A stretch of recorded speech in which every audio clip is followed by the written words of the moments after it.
only bowlers who have more gone down the leg side. That's the second batter.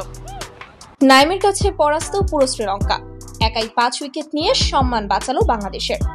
দর্শক, বিস্তারিত জানতে ভিডিওটি না টেনে সম্পূর্ণ দেখার অনুরোধ রইল। গল আন্তর্জাতিক স্টেডিয়ামে তৃতীয় দিন শেষে 4 উইকেটে 368 রান করেছিল শ্রীলঙ্কা।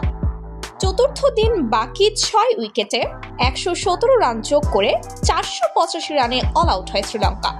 প্রথম ইনিংসে 495 রান করেছিল বাংলাদেশ। চতুর্থ দিনে খেলতে নেমে মাত্র 18 রানের ব্যবধানে 2 উইকেট হারায় শ্রীলঙ্কা। ধনঞ্জয়া নাইম হাসানের ডেলিভারি লেগ স্ট্যাম্পের প্রায় বাইরে দিয়ে যাওয়া বলে ব্যাট লাগিয়ে 19 রানে ফেরেন।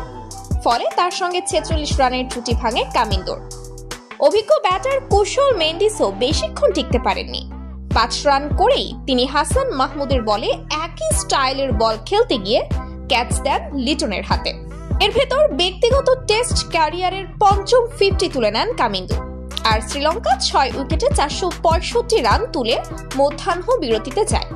কামিন্দোর সঙ্গে মিলান রত্ননায়কের 80 রানের জুটি ভেঙেছে বিরতি থেকে নামার পরই। মিলান 38 রানে থাকা অবস্থায় করতে গিয়ে বোল্ড হন হাসানের বলে। এরপর নাইমের একই ওভারে আউট হন কামিন্দো ও থারিন্দো। 148 বলে 8 4 এবং 1 ছক্কায় কামিন্দো 87 রান করেন। বাকি 15 রানের মাথায় অল আউট হয় শ্রীলঙ্কা।